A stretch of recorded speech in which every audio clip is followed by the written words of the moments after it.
thank you. All right. Thank you, Your Honor. Will you please state your name? Yes, it's Amber Laura Hurd. And what is your address? I live in Yucca Valley, California. And how old are you, Amber? I am 36. I just celebrated. Okay. And do you have a daughter? I do. She also celebrated her birthday recently. She's 1. Okay. And what is your profession? I am an actor, mostly. Okay. Now, why are you here? I am here because my ex-husband is suing me for an op-ed I wrote. And how do you feel about that? I struggle to have the words. I struggle to find the words to describe how painful this is. This is horrible for me to sit here for weeks and relive everything. Hear people that I knew, some well, some not. My ex-husband, with whom I shared a life,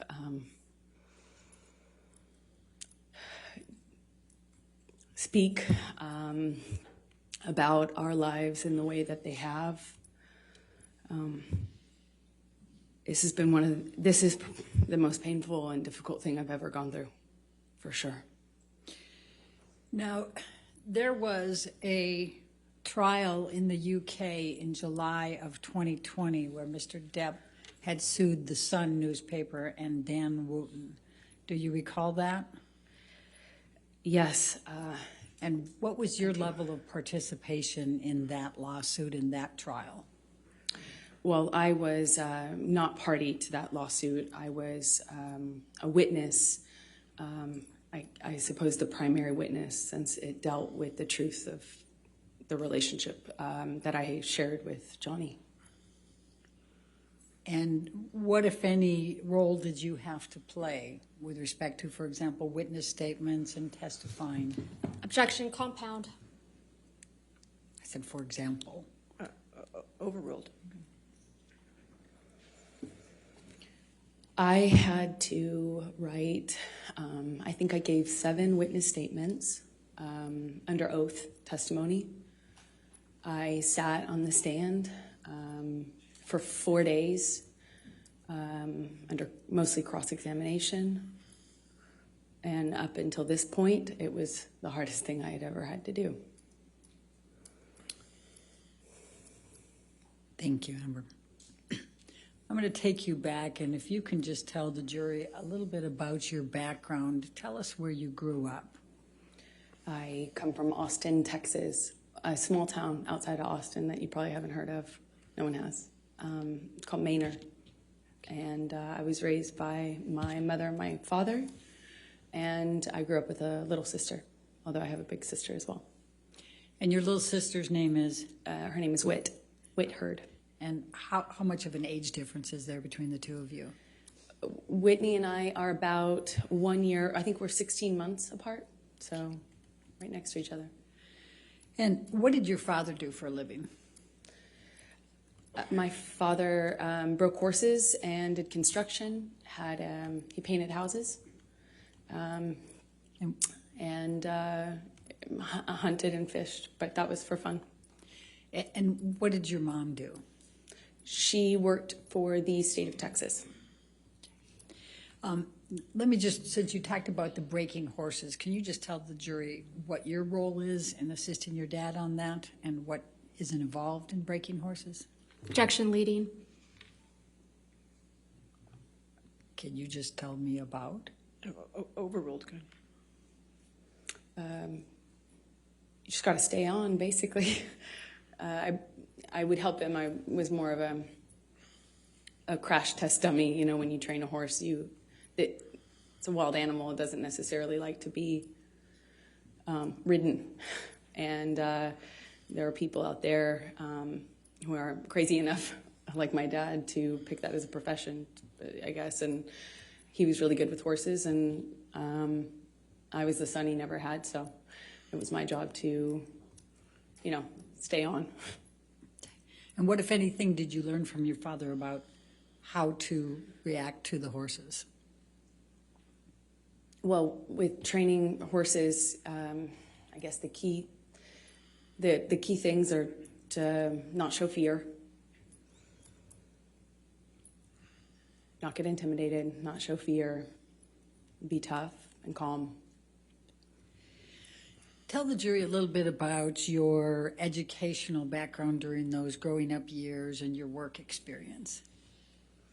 I worked any job that I could from the time I was really young. I wanted to get out of Texas and do something with my life and see things and do things. So I was in school and really pushed myself to,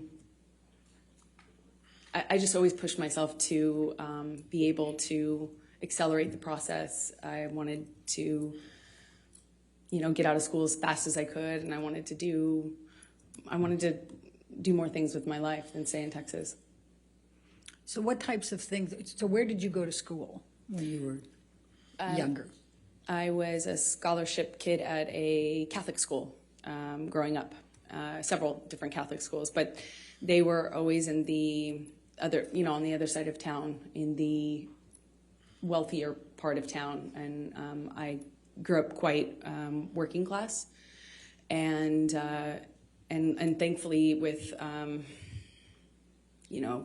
as long as I maintained an A average, I enjoyed the benefit of a scholarship, and I did that until I realized that I could take my GED and SATs early, and I did that and placed out of school and effectively left school at 16 years old, I believe. And what did you do for work during those younger years? I took any job that I could. I worked at my father's construction company, sometimes, just administrative stuff. I mean, it was a small company. But I answered phones, and I worked at a modeling agency that was also, offered photography classes, makeup classes, hair and makeup classes for people that were pursuing a career in entertainment. And I started taking classes that I paid for by working there, effectively as a trade.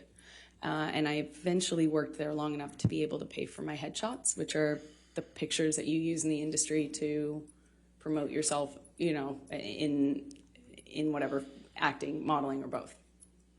Okay. And what, if any, charitable work did you do when you were still young? It started off as a requirement for the school I went to, and then I liked it so much, I think, because it meant I wasn't at home. And that was important to me, is just to not spend time at home. And I really loved meeting people, so I worked at the soup kitchen every morning before school, during the school year, for about 4 years. I didn't go on weekends, but on weekends I would do various things. Worked at children's museums, typically, because they would work with younger volunteers, and mostly soup kitchens and things involving children. I worked at with deaf kids for a while, and I love it. And when you worked with deaf kids, what, if anything, did you do to learn to be able to work with them? Objection leading and 404. And relevance, Your Honor. Overruled. Well, I taught myself how to sign basic sign language, and then I pursued it. I audited a course at the community college, which I ended up going to get out of high school early later on. But I would audit classes. The teachers never wanted to kick the random 12-year-old out of their class, I suppose. So I remarkably was able to audit, I think, the majority of 2 semesters, and that's also helped me learn. So how did you end up in Los Angeles? I did a small job in Texas where I played a part in a movie, and the actor in the movie that I was playing opposite had an agent visiting him from LA, and I met her on set, and she said that she had heard about me from another bit part I did. You know, I was taking jobs in Austin for really anything, to be an extra, to I did makeup once. No job was too small or, for me. So I put myself out there, and she had heard about me, and she said, I have heard about you in this town, and I'd love to meet you in LA if you're ever out in LA. And I was like, when can I come?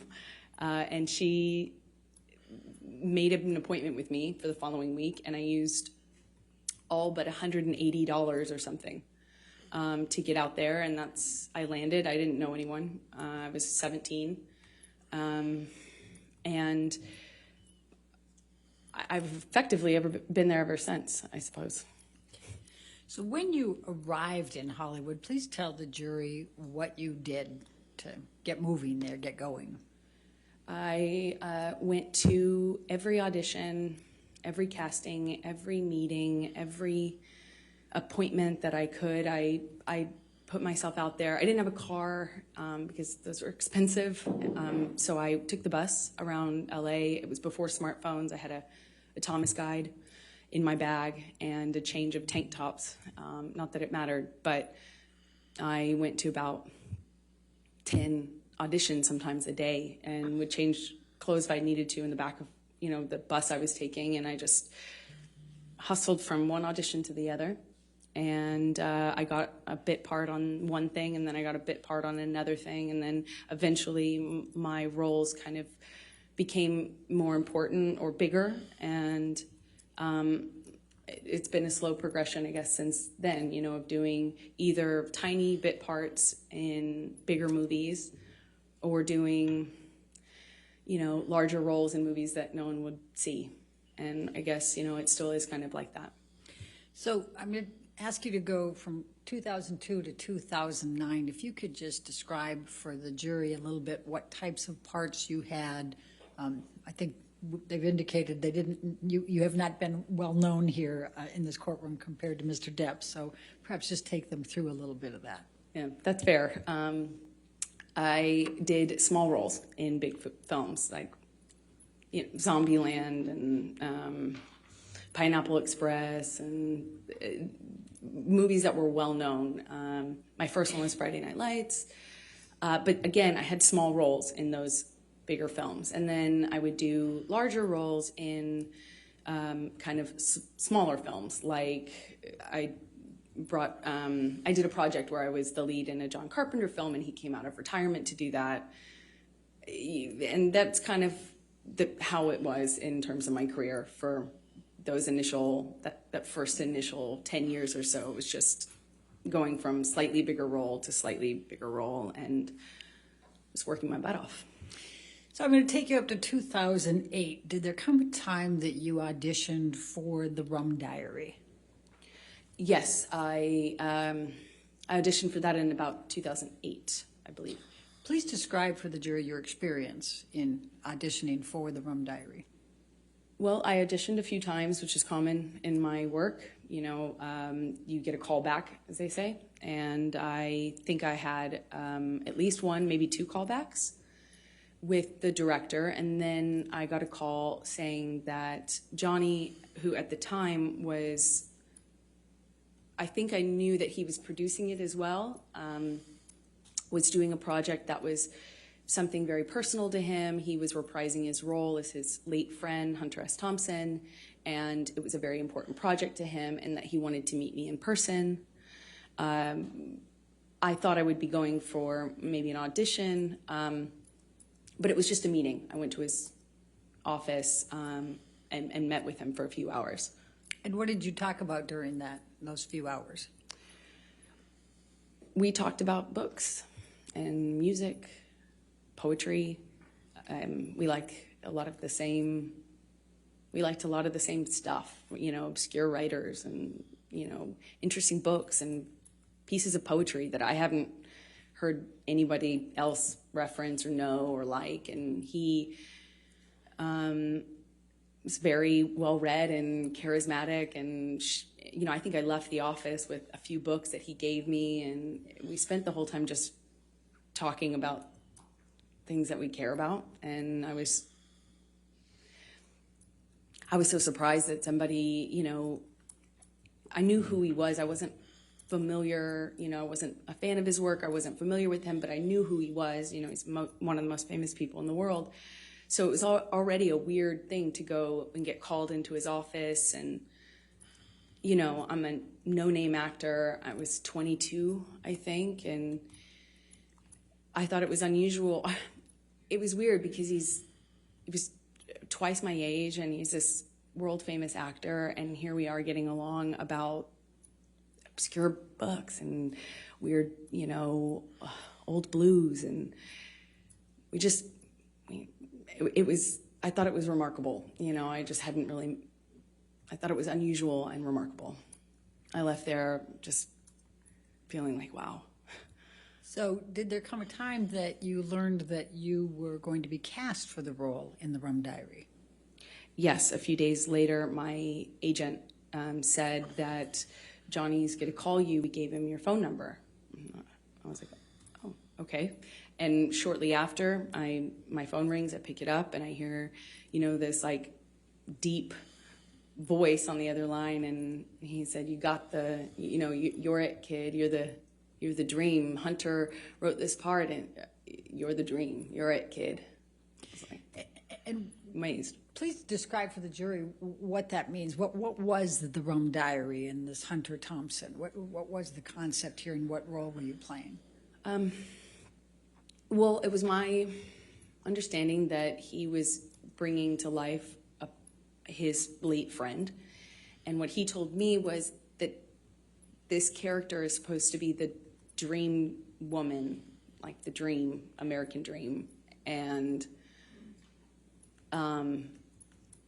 so I knew what he meant. He indicated to me when he told me I got the role that I was that, that I was the dream kid. That's what he said.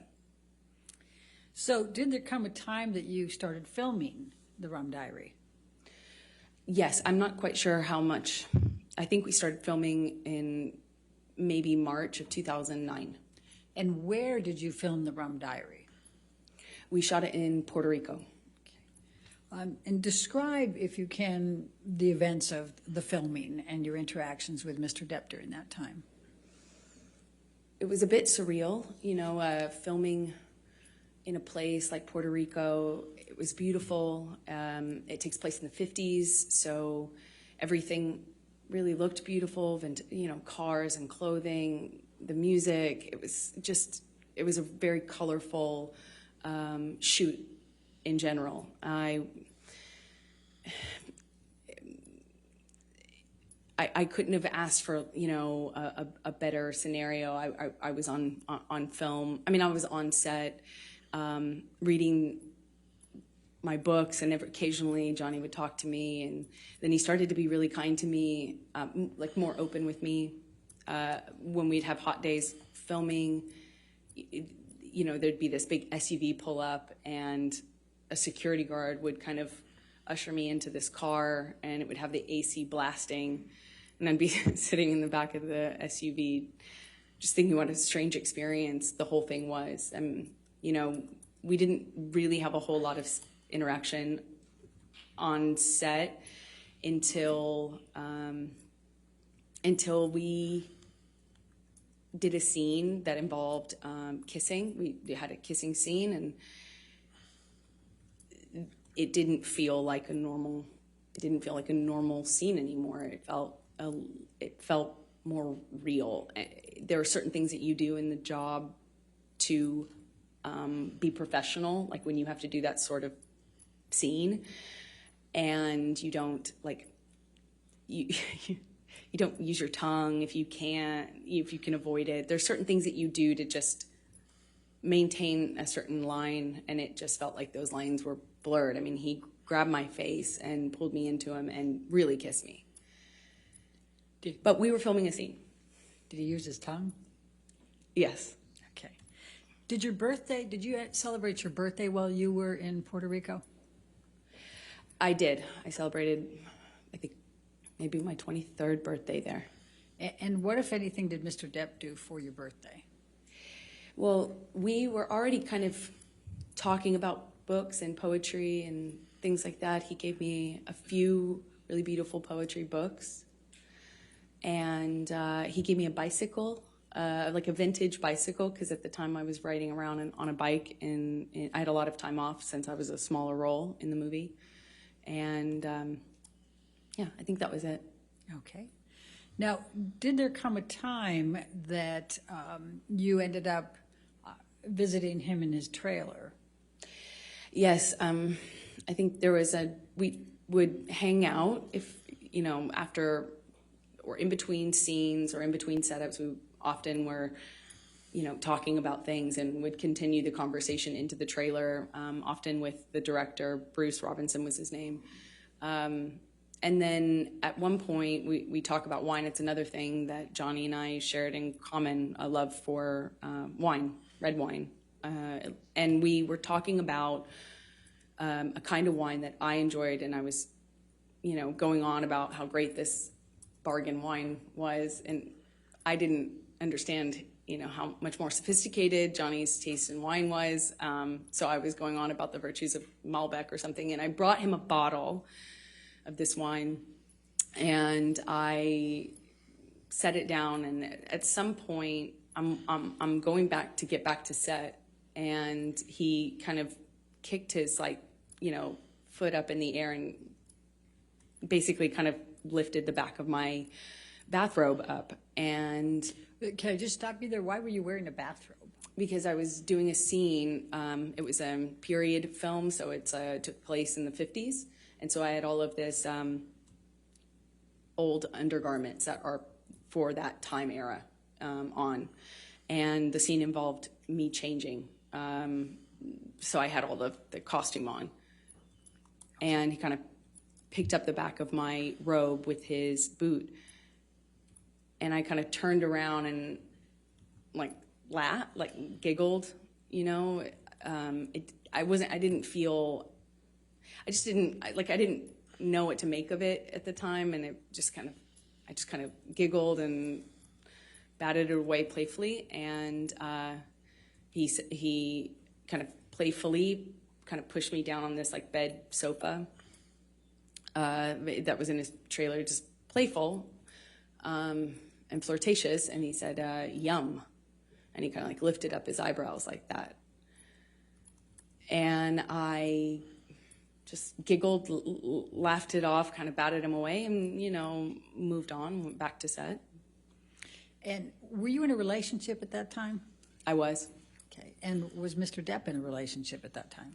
That was my understanding, yeah. Okay. And did anything else of significant happen during that time period while you were filming with Mr. Depp, other than what you've told us?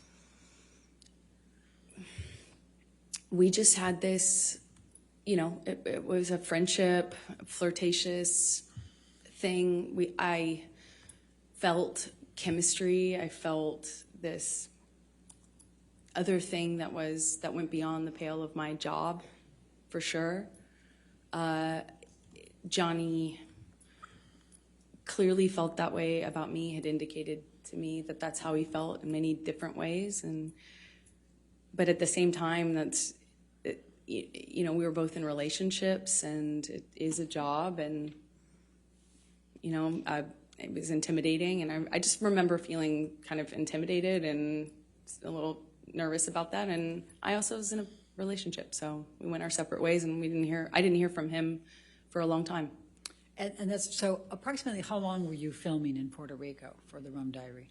A few months is my best All right. guess. And when you left Puerto Rico in the filming, when is the next time that you had any contact from Mr. Depp? And contact could include anything, communications, written communications, as well as telephone or otherwise. We had no contact until Johnny called me on the phone one day, and I was driving, and he invited me over to his home in California, in Beverly Hills, and it was out of the blue. I didn't even have his phone number, so it was quite unexpected. He called me a second time, but I don't think we actually connected, or we didn't stay on the phone because we didn't really speak. But the first time was the only time I actually spoke to him, and he invited me over to his house under kind of he said that, we could get Bruce, who was the director, to come over, something about the movie, but it was clearly not about the movie, if you know what I mean. It was, so I said, I said my friends are in town, and I'm busy with that, and kind of hung up, feeling really startled, that didn't know what else to do. What, if any, gifts did Mr. Depp send you during that time period after you filmed the Rum Diary? He sent me several gifts. He sent me a beautiful dress, one that I wore in the movie, with a beautiful handwritten note, said happy wrapping, and made a reference to the dress being wrapping paper. He sent me a few gorgeous, expensive, what I can only assume are expensive, collectible books, items. And then when I was away filming on a different job, he he did send me some guitars. I know one delivery, I was informed about one delivery, and my partner at the time intercepted the attempt to deliver and called me immediately and said, "What should I do?" And I said, "Send it back." And she did, and she indicated that there was another one that had already previously attempted delivery, and it was also rejected. I sent it back because I wasn't there, and I wouldn't have accepted it anyway. Okay. Did there come a time that you ended up having to go on a press tour for the Rum Diary? I got a call for the Rum Diary press tour in the fall of 2011. So that's close to 2.5 years after you filmed? I'm an actress, not a mathematician for a reason. Roughly, yes. Okay. And could you please describe for the jury what a press tour is? Just explain it to them. Well, you take a movie once it's completed, and if it doesn't have distribution, as part of the promotion of that movie, you go to these various places, normally cities like London or New York, and you do press events in those cities to kind of promote the film, and you go to place talking about the film. And so you were then called to participate in the press tour for the Rum Diary? Yes, I had just finished going through the process of separation with my former partner, and I was moving and going through that, and I got a phone call saying, "Remember that movie you did in Puerto Rico? Well, they want you for the press tour." And I said, well, perfect timing. And we did that, I think late October 2011. Okay. So describe for the jury your interactions with Mr. Depp during the press tour.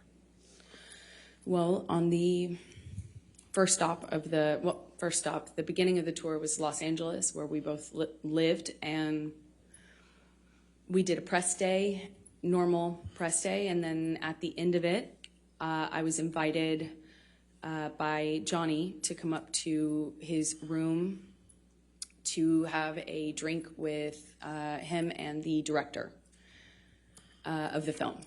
And I went up to the room to see both him and Bruce, but as soon as I got there, Johnny said Bruce wasn't going to make it. So I stayed.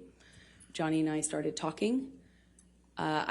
He asked me about my relationship. I said, well, I'm going through it. I'm going through the separation right now, and it's been, rough couple of months, but that's normal.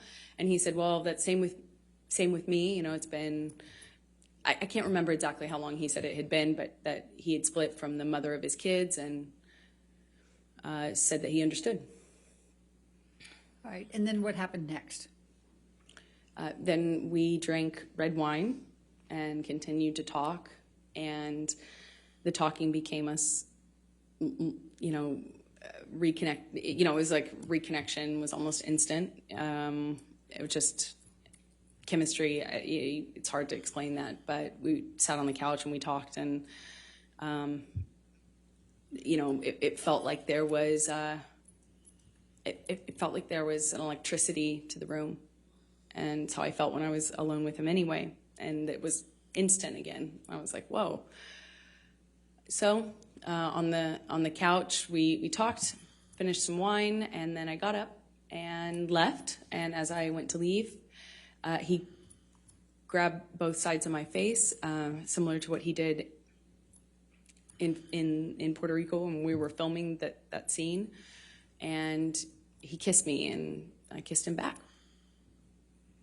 And what happened next with respect to any relationship with Mr. Depp? Well, then we fell in love. We went on this press tour, and we went.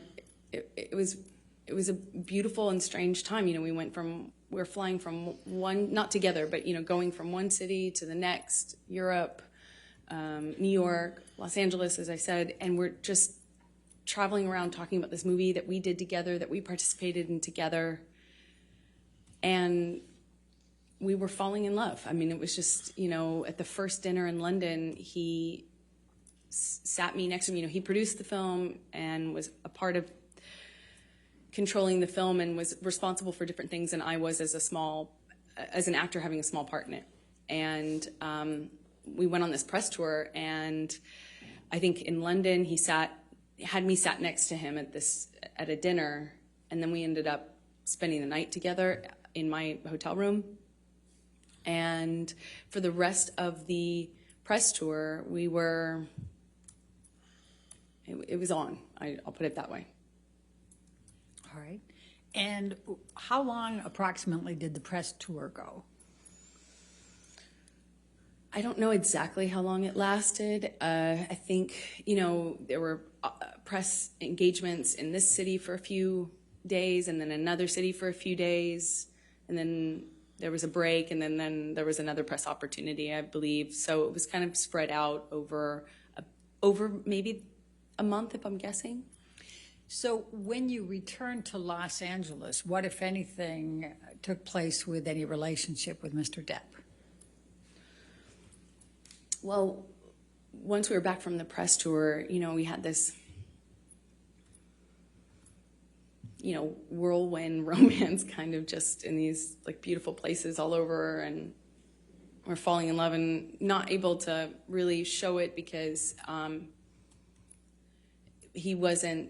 the world didn't know about the split between he and his former partner. And of course, as a woman, I was like, is that troubling? And I'd ask him, no, he swore to me that they hadn't even shared a bed for a year, and that they were protecting the kids and not publicizing it. Or not making it known to the press. And so we kind of had to be a little bit under the radar. Not a little bit, we had to be really under the radar. Because as Johnny pointed out, that the world would blame me and call me a homewrecker, even though I had nothing to do with it. So we were secretly dating, and then, it was beautiful. It was, I felt like this man knew me and saw me in a way that no one else had. I felt he understood me. I felt he understood where I came from. I felt that when I was around Johnny, I felt like the most beautiful person in the whole world. It made me feel seen, made me feel like $1 million. And that kind of feeling where, he just lavish gifts and lavish expressions of love, and how he had never met a woman like me. I mean, I remember he took the foil off of this bottle and put it on my ring finger. And I had only been with him like days, you know, or maybe it was weeks at the time. Yeah, it was probably about a few weeks, but it just felt very intense. But we weren't doing normal life stuff. We weren't like stuck in traffic with each other. We weren't going to the grocery store and doing life. We were like hiding in these places around the world. He has so many homes. And so we'd be in one of those homes, or my home at the time, and it would be like a bubble, like we were in this little bubble of secrecy, and it felt like a warm glow, as we would say. Just music and the kind of books that we both loved and poetry that we both knew by heart, and it felt like a dream. It felt like absolute magic. So while you're dating, I take it you're dating at this point, right? Yeah, While you're falling in love, you're also dating, right? Okay. Yes. Did there come a time early on that you ended up going to his Bahamas island? Yes. So shortly after, you know, I think started dating October of 2011, and you know, as I mentioned, this bubble, you know, where he'd come over to my house and not leave for like 3 or 4 days, you know, just smoking cigarettes and playing music and reading poetry to me or painting me, or, you know, just talking. And then he would disappear. And there'd be just no way to get a hold of him, no way to contact him. At first, I didn't really think anything about it, but he disappeared at one point, and then came back and said he was dealing with some health issue, and would I join him in the Bahamas? And I think that's when I learned he had an island, and I was on a trip with a friend of mine in Spain, and it was for the holidays, and I kind of rerouted my trip so I could come and land in LA landing in Miami instead of LA, so I could go and meet him on the island. And he had Keenan come and meet me on that trip, like in Miami. I get off one plane, get onto another, and go and join him on his private island. And I noticed he was drinking Beck's and tea, but like lots of tea. And I didn't foolishly think anything of it. I just, you know, thought the man really, seriously, I missed it before, but really, really loves tea. And we had this beautiful, I don't know, less than a week probably, trip in the Bahamas, a private island, beautiful sandy beaches. It's a scene that you just don't, I had never experienced anything like that. It was a beautiful place, a beautiful time, and I fell head over heels in love with this man. So after the Bahamas, I assume you came back, and are we talking now early 2012? Yes, that's correct. Okay. So what were you doing work-wise while you were dating him in this early stage? What I always do, I would be taking job to job to job, going from one movie to the next, mostly not filming in LA. So weirdly, you live in LA to go shoot on location in other places. So when I was in town, we would go back to this bubble, like insular bubble with beautiful, blaringly loud music and no one else and nothing else. And then, you know, I'd go off to work. And so would he. Eventually, yeah, he left to shoot Lone Ranger, I believe. Okay. Now, we've heard a little bit about Lone Ranger, and that's about mid-2012, is that right, when he was shooting that? That sounds right, mid-2012, yeah. And were you shooting anything at that time? I was shooting...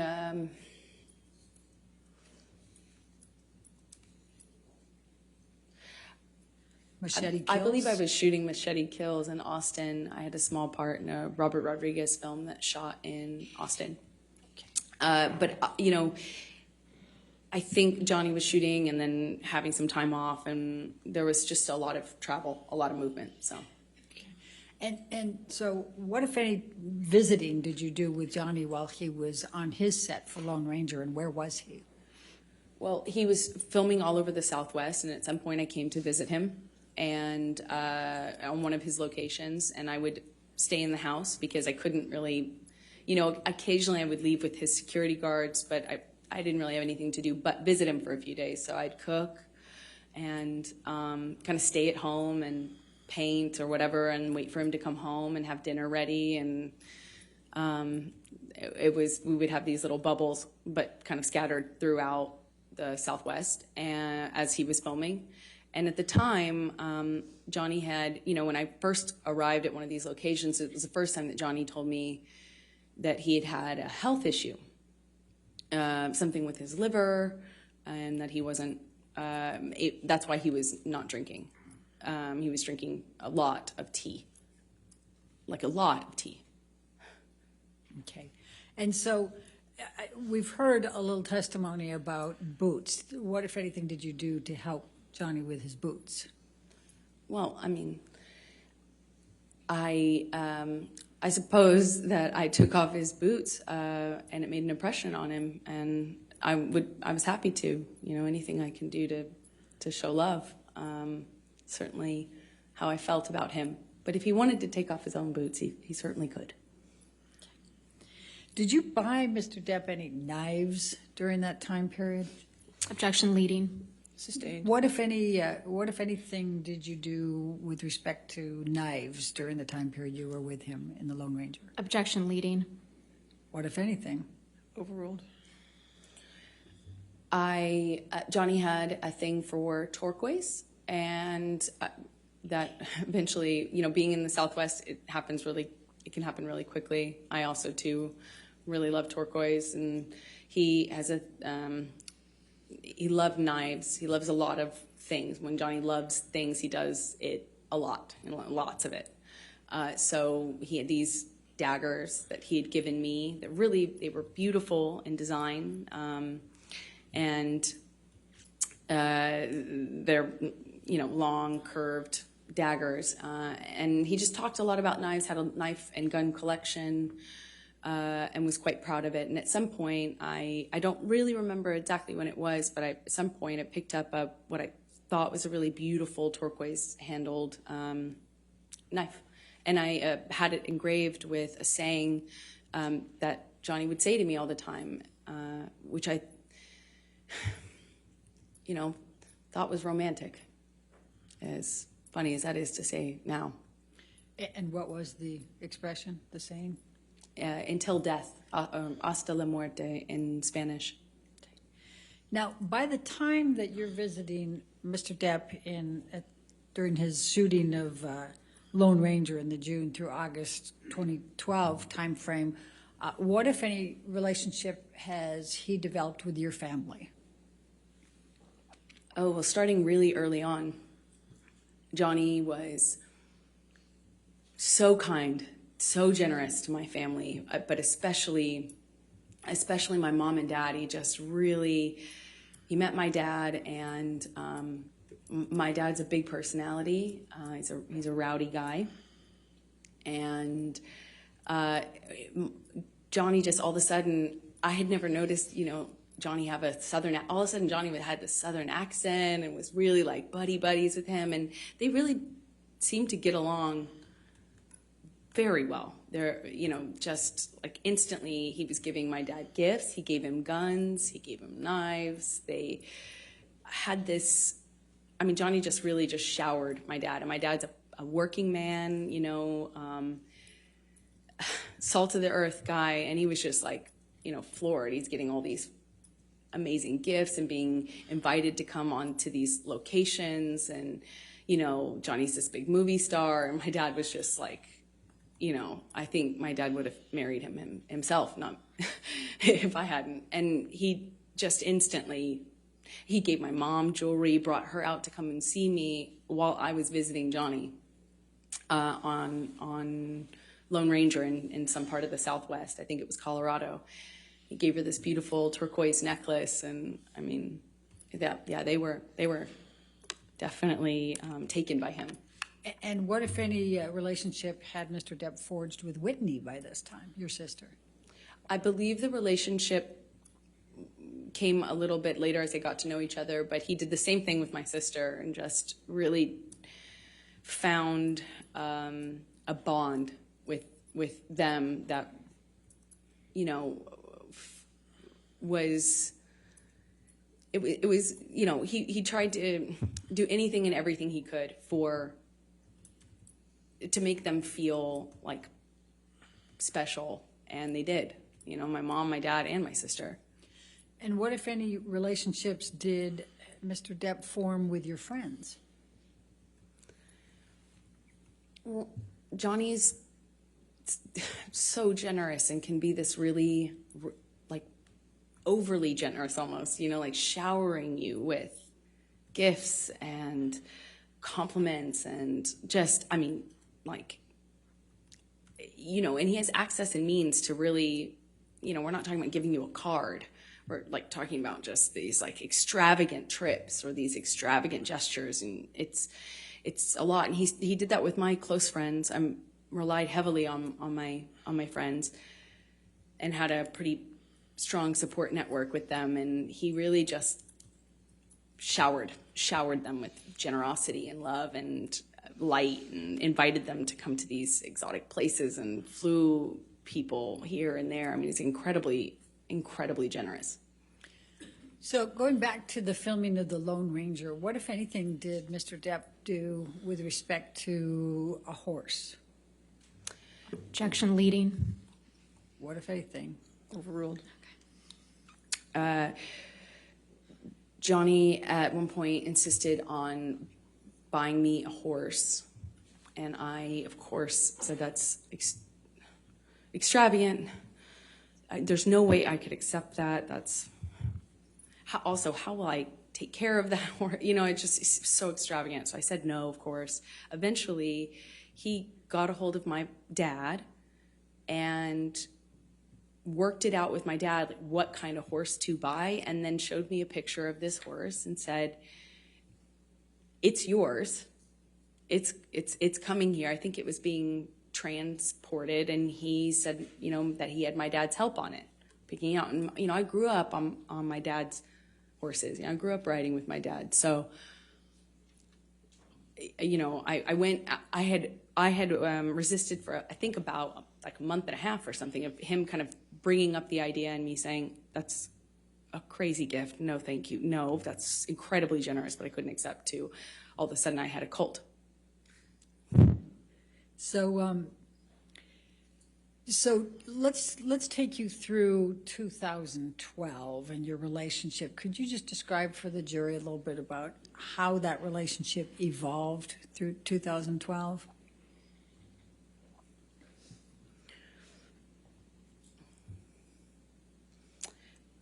It was always intense. It didn't become intense. It almost started that way. When I was with him, you know, I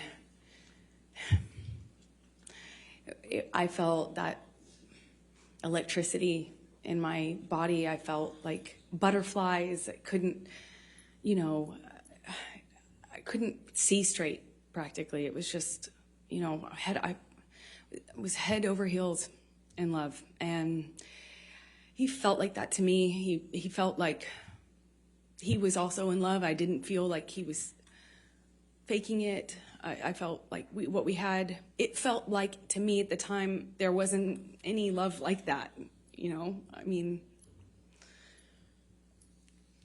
and then he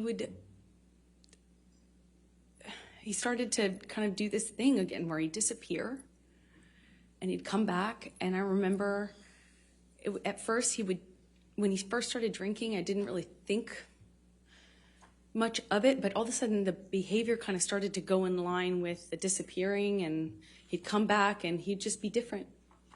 And I'd say something, and he'd accuse me of saying something else or saying it in a different way, or he would, it was mostly my clothing at the time and me working. That was the main thing. Like, I found myself trying to not talk about auditions because it would change the mood so dramatically. I tried to, you know, he would make these comments about, you know, whoring myself out, but do so in the context of me acting, you know, and he would talk about other actresses who do my role in this way where they were worthless whores, that they were, you know, fame hungry, you know, expletive, you know, just this. The point is, it felt really dirty to be an actor. Never mind that he was one. It was dirty that I wanted to do this job that I wanted to do, and I was doing the job of an actress. It was every time I was walking out of the house, he would ask me, "That's really what you're wearing, kid? Oh, I see." You know, I wore a dress to an event once, and I felt beautiful in it. Like, stupid as that sounds, I felt pretty in this dress I picked out, and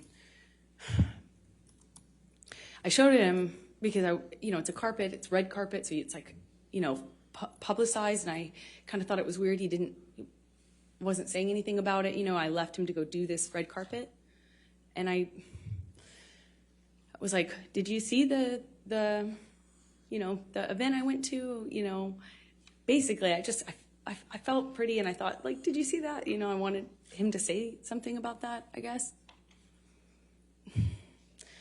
And he said, well, this is after he stopped talking to me for some time, didn't tell me why. When he came back in my life, he wouldn't explain why he was acting different. He just kind of acted mad at me and didn't know what I had done wrong. And when I brought up the dress and the event, because it was an event to support a charity I was really involved with at the time, and I said, you know, "Did you see that thing?" And he said, yeah, I think the whole world saw that, kid. That's how they'll remember you. That's how the world will remember you. And I was like, oh, come on. I mean, it's like, but it, you know, I felt good in it. I felt good. And he said, yeah, kid, that's what you're putting out there in the world. No one will ever forget that. And that's all they'll see you as. That's what you wanted. That's what you were going for. You know, my dress was low cut. I get it. It's low cut. But I felt, you know, I felt really embarrassed and horrible that I wore that. I felt like, how could I have made that choice? Of course, you know, he's right. You know, you start to believe it. I started to believe that made a lot of sense, of course. But it didn't stop with that. It was clothing in general. And when I walked out of the house, it wasn't just like, hey, you're not allowed to wear that. It was like, oh, really? That's what you're wearing. No wonder you get cast in those roles. No wonder you that's what you are. That's what you're making it. And it continued. And then there would be a blow up. And at first it was just to throw something, smash some things. It loves to smash up a place, an apartment, furniture is what it started with. Glass. Threw glass at me, and I remember it was summer. And he just threw this glass across the kitchen, and it didn't hit me, but it shattered behind me, and I remember thinking that it like very easily could have hit me. And that, calling me a whore, it didn't start with using the whore word, it was just comments until it would escalate. And then I started to notice the pattern of escalation where he'd throw glass or turn over a table. Then he would hit the wall, and then he'd hit the wall really close to my head. You know, like when I'm standing there, you know, just hit the wall, screaming at me. But then he would disappear and get clean and sober, and he'd come back and tell me that he was done drinking, he was over it. Was done, cleaned himself up. He had done it before, and he'd do it again. And then he would go back to this, like, wonderful, like, almost like just unreal, like but real, but unbelievably nice, sensitive, kind, warm, generous, interesting, funny man that I loved. And he would make me feel so loved, like I would feel so distant from that thing that was so scary that I would not even recognize it too. And that was how, our relationship kind of started to develop in that first year. Do you remember the first time that he physically hit you? Yes. Please tell the jury about it.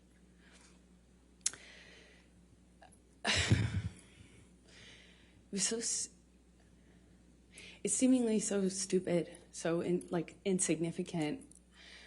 I will never forget it. It changed my life.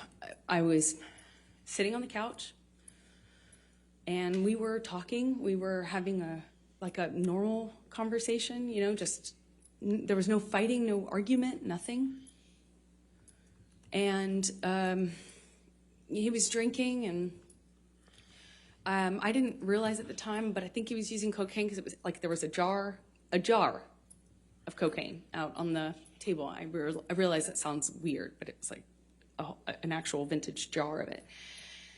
But I didn't see him use it at the time, so I didn't really factor that in. I just, he's drinking and we're talking, and there's music playing, and he's smoking cigarettes, and we're sitting next to each other on the couch.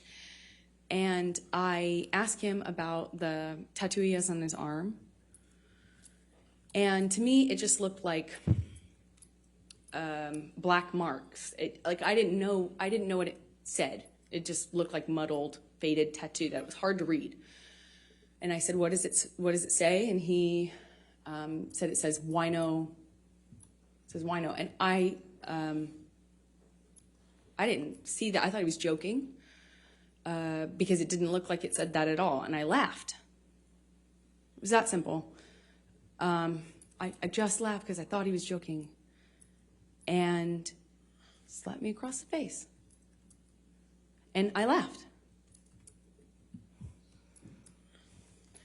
I laughed because I didn't know what else to do. I thought, this must be a joke. This must be a joke. Because I didn't know what was going on. I just stared at him, kind of laughing still, thinking that he was going to start laughing too to tell me it was a joke. But he didn't. He said, "You think it's so funny? You think it's funny, bitch. You think you're a funny bitch." And he slapped me again.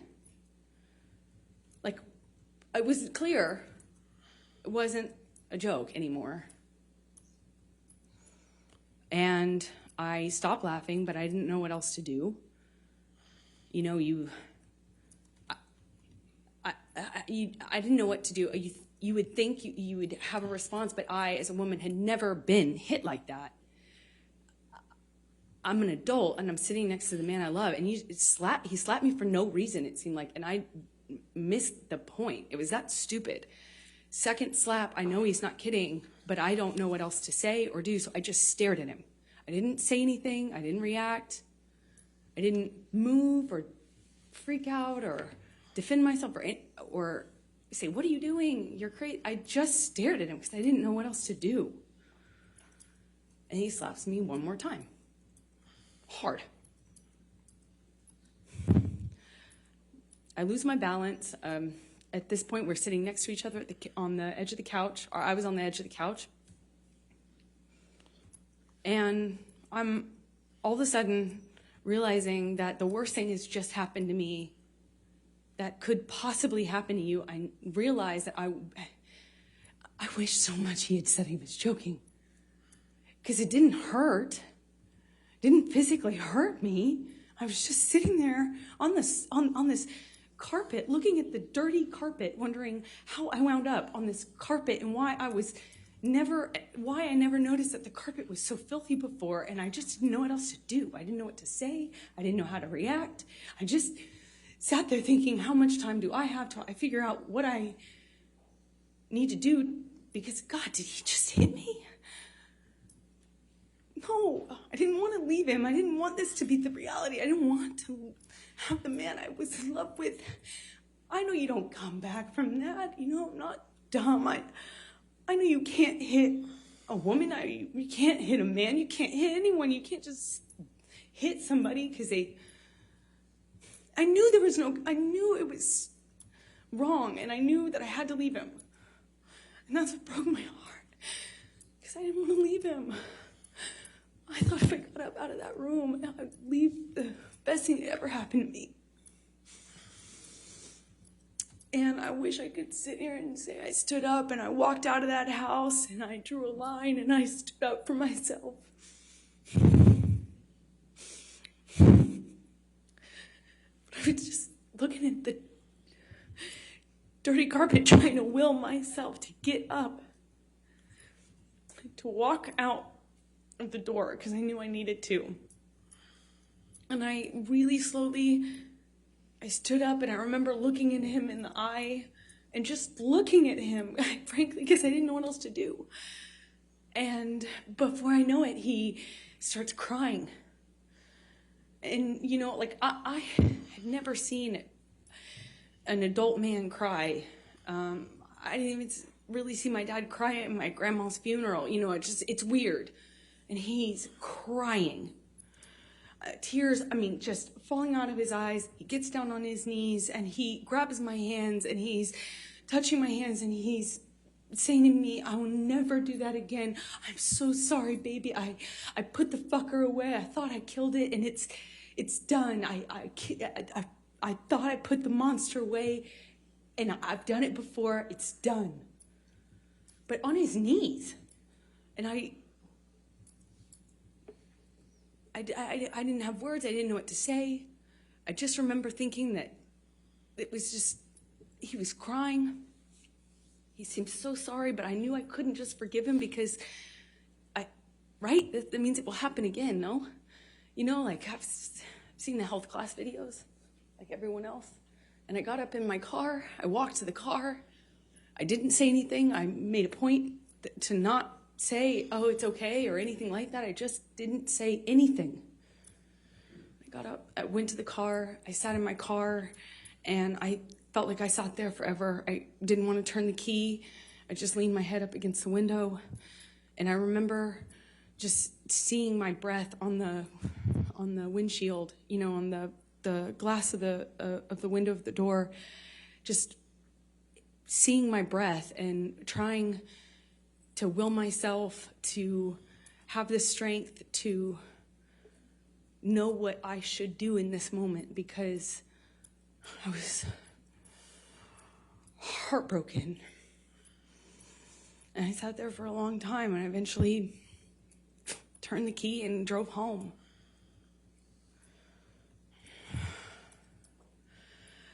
And what did you do after that? I don't know. I don't remember what I did when I got home. I don't remember.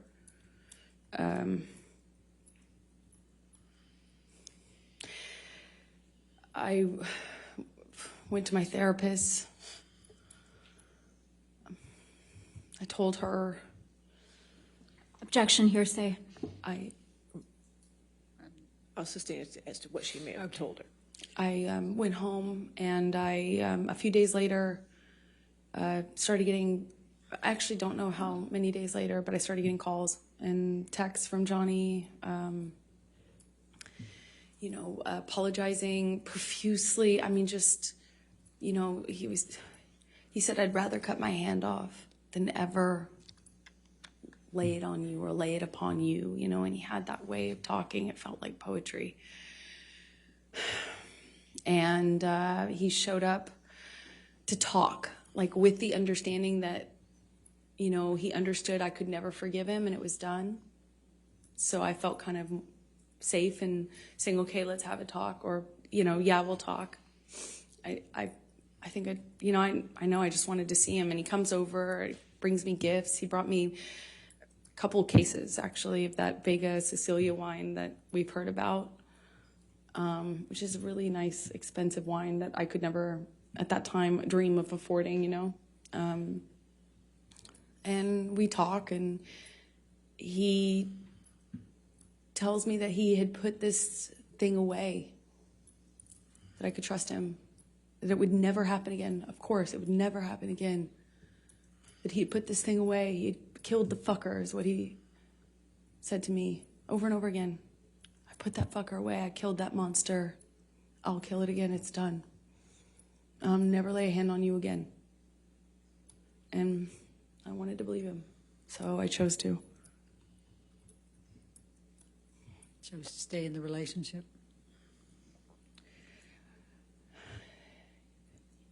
Yeah, I did. I believed it, but, you know, I believed it wouldn't. I believed that there was a line he wouldn't cross again, and that was it.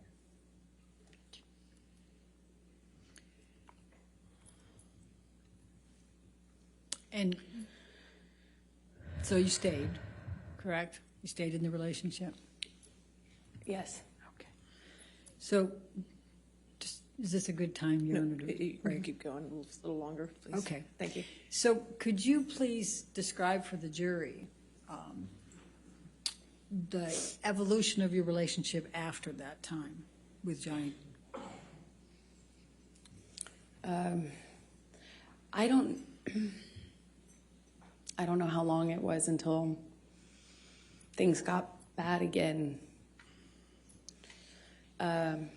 He did start drinking again. I remember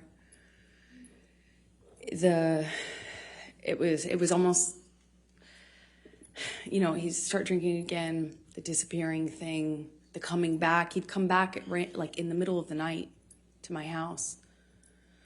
And it would be unclear to me, you know, drunk, often really drunk, and kind of accusing me, but not directly. Nothing was very direct. It was a lot of accusations, but they were veiled. You know, what I was wearing, who I was with, why didn't I text him back? I didn't text him back right away. This was when I was at my place in Orange. Sometimes he would show up to catch me.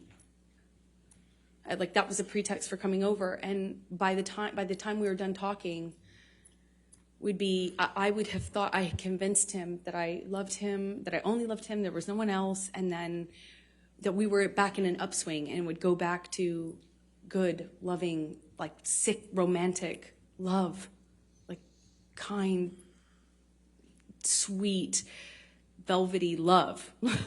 And then it would be something I said, why did you say it that way?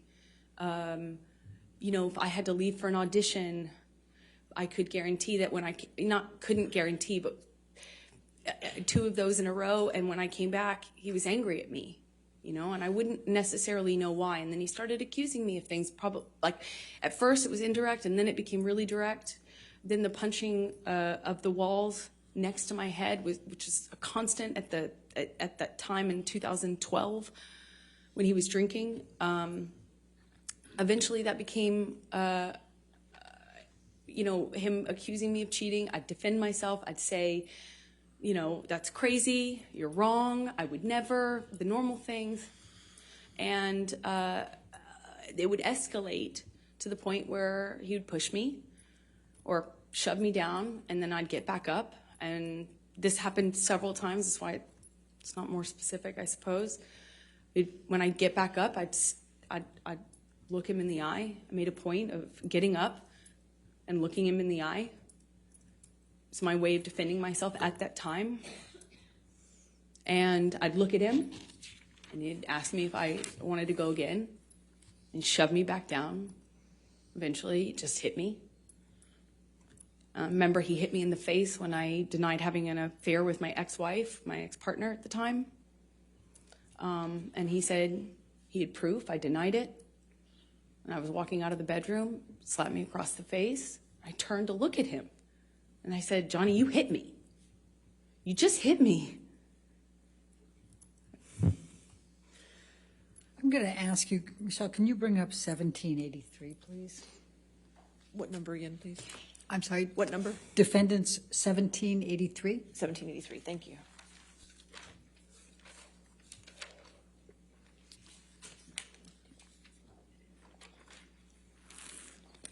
Do you recognize this picture? Yes, I do. And could you tell us what it is?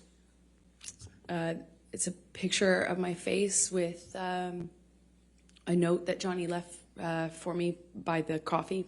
Typically is where we'd leave notes like that. And does this accurately depict the scene portrayed? It was one of those scenes.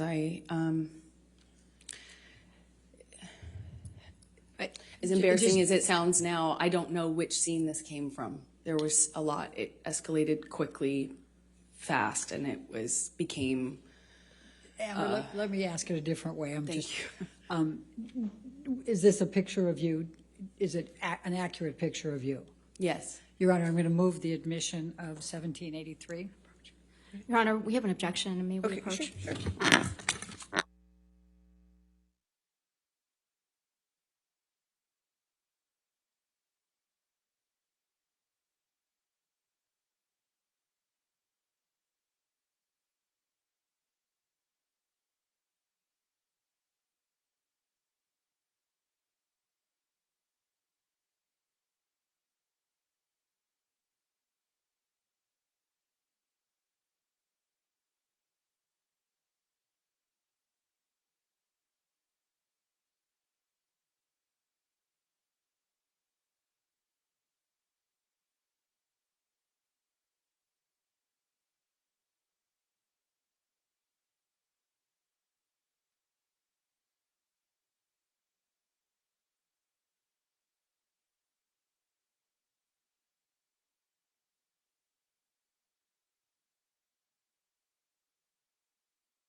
Would you please describe for the jury some of the cycles you had with Mr. Depp through 2012? So, in 2012, the violence was pretty, relative to what it became, pretty, slapping, backhanding. Well, it went from this eggshell kind of, you're walking on eggshells, nothing you're doing is kind of right, but you don't know what you're doing wrong. And then I was doing something wrong clearly, but it was unclear within the scope of an argument what I was defending myself against. So it would shift from a rumor he had heard that I was with a friend, or I had been photographed standing too close to a male person. That was a person I had had something with, and I was lying to him about, and it would be eggshells, accusations, and then he would explode. It started with throwing things, destroying the property, and screaming at me. I remember the screaming at me was the worst, because I kind of always felt like I had done, I had to defend myself. I had to tell him so he didn't think these things were true. And sometimes, he would shift accusations while I'm trying to dispel one accusation. He'd start another one, and nothing I could do to calm him down. It seemed like I'd walk away, and that would make it worse. I remember in my apartment in Orange, he would grab me by the hair, or he'd grab me by the arm, pull me into him, scream at me that way. He'd smash things around me. Then he would smash things very close to me. And then he would just hit me. And it started with slapping, and it got to be like repetitive slaps where he'd hold me in a position and slap me multiple times in a row. Then it would be, eventually I later would either push him off of me, or I'd try to hit his hands away from me. I'd try to, not in 2012 so much. At that time, I was mostly, my defense was, I'd go some other place. Like, I don't know how to describe that. I'd focus on something else. I'd stand up, look at him, try to stand up to him that way. Later, I adopted other kind of strategies to deal with it, but at the time in 2012, he'd have this blowout, and then he would leave, disappear, and I'd be committed to not talking to him. I'm done with this relationship. I can't take it anymore. I said that so many times. And then he'd come back, clean and sober, telling me either he had a chip. He didn't have any chips, but he would say, I've gone to meetings. I have a sober companion now.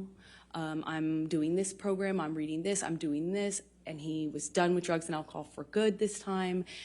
And he'd come back in my life, and with the combination of him being sober and having gone through this horrible thing where I felt like my heart ripped out of my chest, you know, like a relationship ending is hard, I think, for anyone, but ending under that circumstance is really painful. And so when he'd come back, it would almost feel like a solution to that, and it would feel great, and we would be good again, and he'd be extra nice and extra apologetic and extra loving, and then we'd be back in the good bubble, the warm glow. And eventually it'd get bored, and then I'd see him drinking again. When I started to get upset, noticing the pattern of the violence going with the drinking and drugs, then he started sneaking it. So it became less clear, and I'd have to look for clues as to what he was on. So I just knew how to react, you know. Johnny on speed is very different from Johnny on opiates. Johnny on opiates very different from Adderall and cocaine Johnny, which is very different from Quaaludes Johnny. But I had to get good at paying attention to the different versions of him. 2012, I was in the beginning stages of this, just learning these patterns. I was just learning that drinking kind of correlated with the violence. And did you confide in anyone about these issues you were having? I think she can Objection, say hearsay? I think she can say if she told anybody. As long as she doesn't say what she said. Right, right. So did you tell anyone? Yes, I did. Who did you tell? I told my therapist. I eventually told my mom. And let's go ahead and take a look at Defendant's Exhibit 150. 150.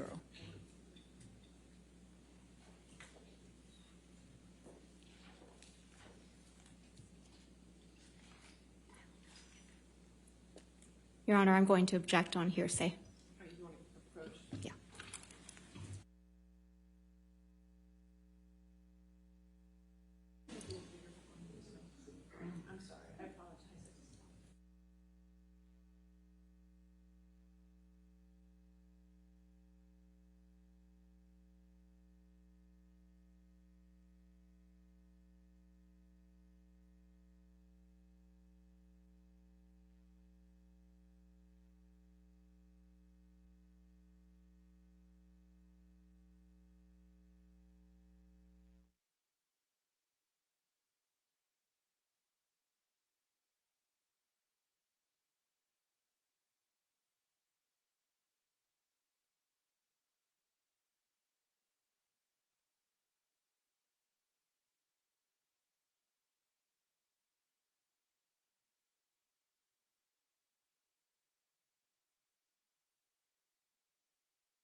The issues you were having with Mr. Depp.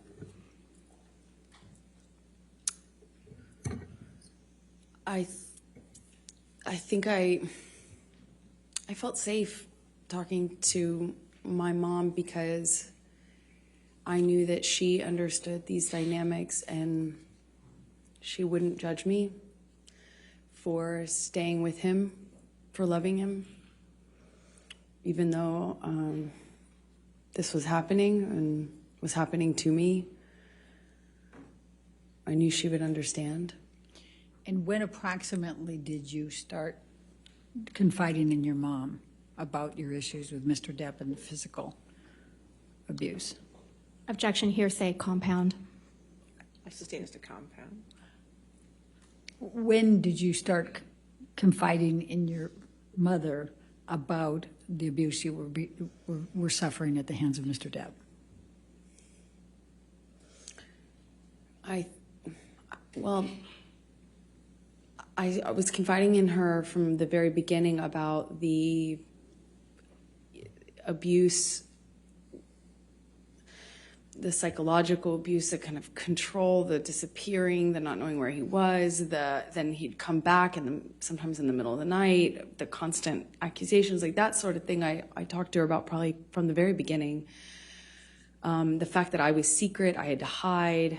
I couldn't tell any of my friends that I was with him for a long time because he told me everyone would blame me for the split with him and his partner, so I had to kind of sneak around and kind of get brought to his house, typically in a secretive way, and then he'd come to mine in a secretive way, and it was just all very, so very isolating. And I confided with her at the very beginning on that sort of thing, and then later opened up to her about some of the violence. I did it gently.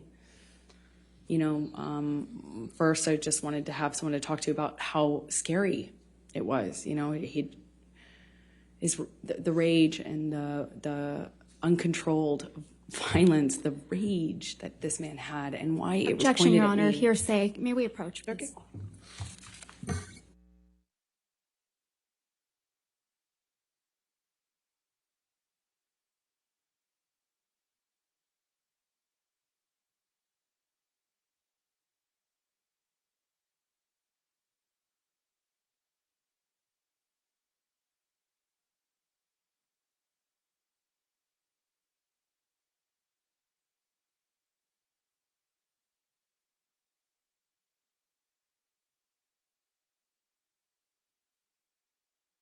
Ladies and gentlemen, we're going to go ahead and take our 15-minute afternoon break, so please do not talk about the case. We're doing the outside.